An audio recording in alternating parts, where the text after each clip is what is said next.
O Catecismo em um ano.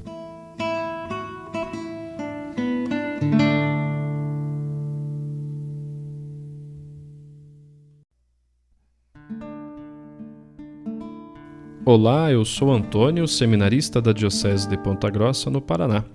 Você está ouvindo o podcast O Catecismo em um ano. Vamos ler todo o Catecismo da Igreja Católica ao longo de 365 episódios. Estamos utilizando a tradução em português apresentada pela CNBB em 2013, baseada na edição típica em latim. Baixe o plano de leitura por meio de um link que você encontra na página do Instagram, @o Catecismo em um ano, ou na descrição deste podcast.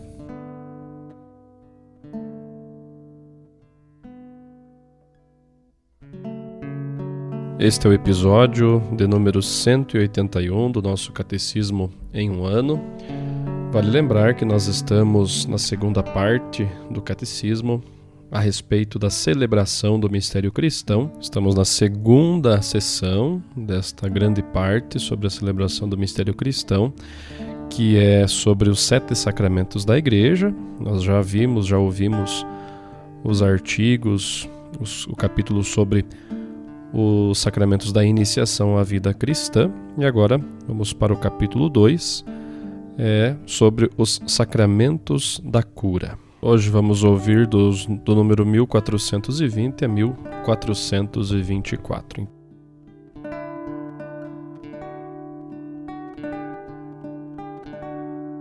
Os sacramentos da cura.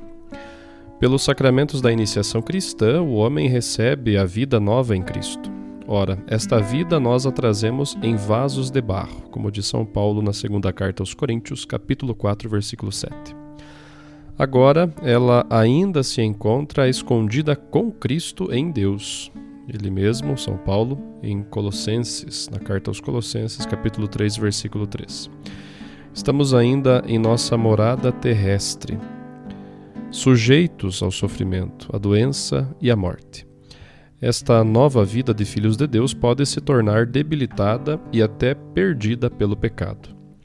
O Senhor Jesus Cristo, médico de nossas almas e de nossos corpos, que remiu os pecados do paralítico e restituiu-lhe a saúde do corpo, quis que sua igreja continuasse na força do Espírito Santo sua obra de cura e de salvação, e também junto de seus próprios membros.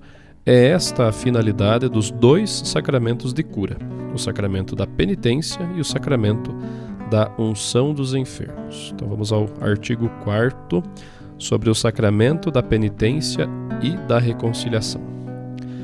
Aqueles que se aproximam do sacramento da penitência obtêm da misericórdia divina o perdão da ofensa feita a Deus e ao mesmo tempo são reconciliados com a igreja que feriram ao pecarem, e a qual colabora para a sua conversão com caridade, exemplo e orações. Como se chama este sacramento? Chama-se sacramento da conversão, pois realiza sacramentalmente o convite de Jesus à conversão, o caminho de volta ao Pai, do qual a pessoa se afastou pelo pecado. Chama-se sacramento da penitência, porque consagra o esforço pessoal e eclesial de conversão, de arrependimento e de satisfação do cristão pecador. Chama-se sacramento da confissão, porque a declaração, a confissão dos pecados diante do sacerdote é elemento essencial deste sacramento. Em sentido profundo, esse sacramento também é uma confissão, reconhecimento e louvor da santidade de Deus e de sua misericórdia para com o homem pecador.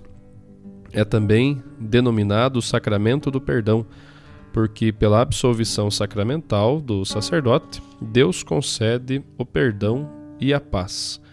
Chama-se sacramento da reconciliação, porque dá ao pecador o amor de Deus que reconcilia. Reconciliai-vos com Deus, como diz São Paulo na segunda carta aos Coríntios, capítulo 5, versículo 20. Quem vive do amor misericordioso de Deus está pronto para responder ao apelo do Senhor. Vai primeiro reconciliar-te com o teu irmão. Jesus, no capítulo 5 de Mateus, versículo 24.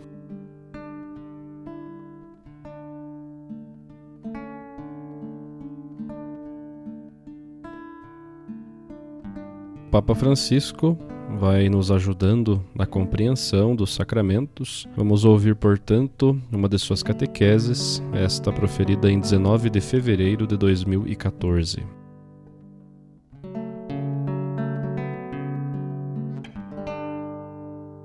Através dos sacramentos da iniciação cristã, do batismo, da confirmação e da Eucaristia, o homem recebe a vida nova em Cristo. Pois bem, todos nós sabemos que trazemos esta vida em vasos de barro. Ainda estamos submetidos à tentação, ao sofrimento, à morte, e por causa do pecado, até podemos perder a nova vida. Por isso, o Senhor Jesus quis que a Igreja continuasse a sua obra de salvação, também a favor dos próprios membros, em particular com os sacramentos da reconciliação e da unção dos enfermos, que podem ser unidos sob o nome de sacramentos da cura. O sacramento da reconciliação é um sacramento de cura. Quando me confesso, é para me curar, para curar a minha alma, o meu coração e algo de mal que cometi. O ícone bíblico que melhor os exprime, no seu vínculo profundo, é o episódio do perdão e da cura do paralítico, onde o Senhor Jesus se revela médico das almas e ao mesmo tempo dos corpos. Podemos ver isso nos evangelhos sinóticos, Marcos capítulo 2, Mateus capítulo 9 e Lucas capítulo 5. O sacramento da penitência e da reconciliação brota diretamente do mistério pascal.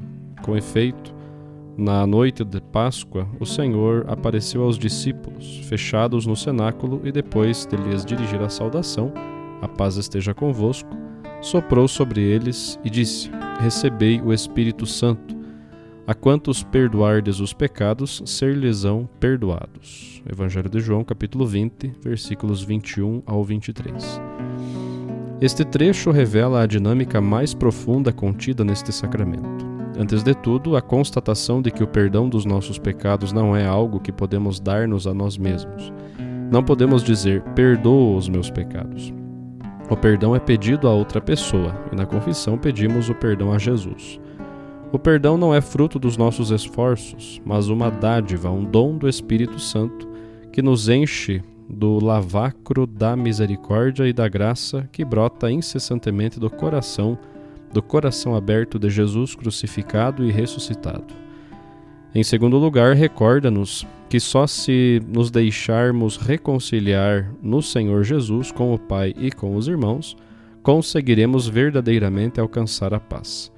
E todos nós sentimos isto no coração quando nos confessamos com um peso na alma, com um pouco de tristeza.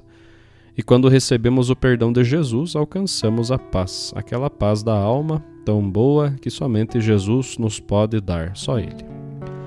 Ao longo do tempo, a celebração deste sacramento passou de uma forma pública, porque no início era feita publicamente, para a pessoal, para a forma reservada da confissão.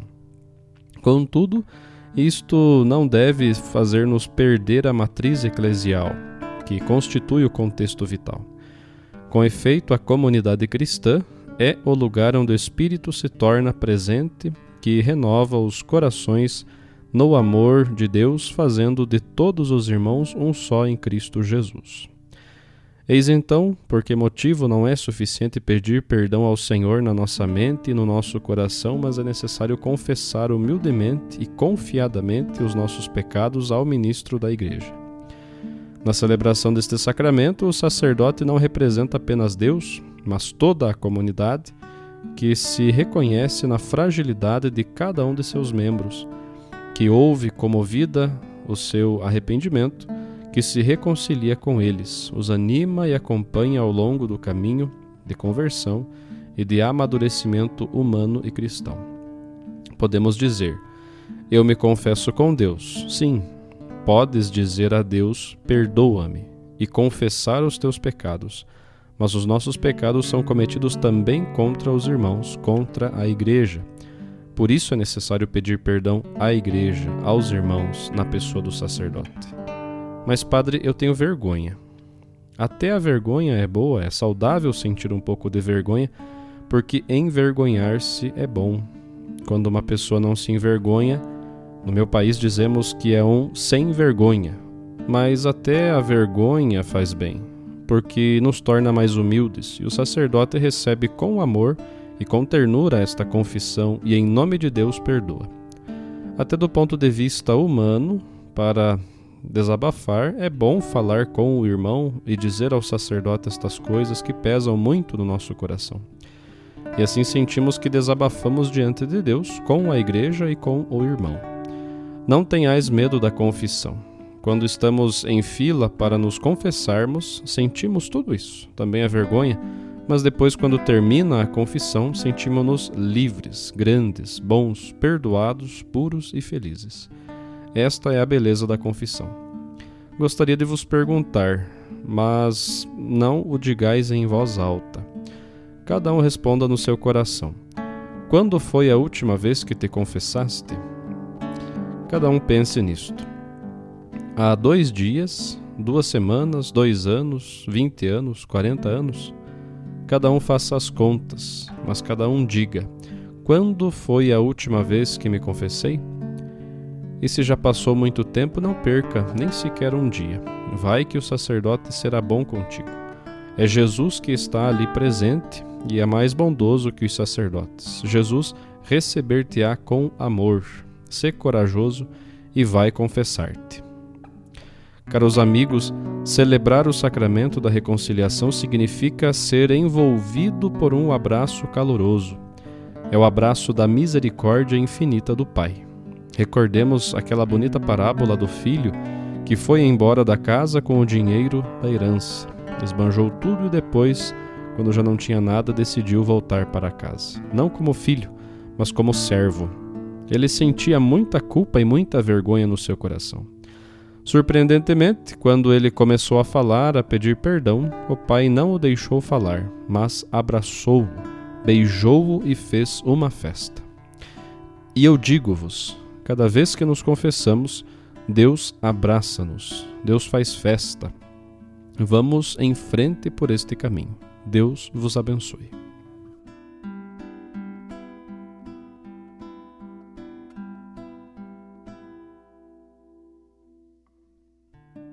Os textos das catequeses papais encontram-se na íntegra no site da Santa Sé, vatican.va.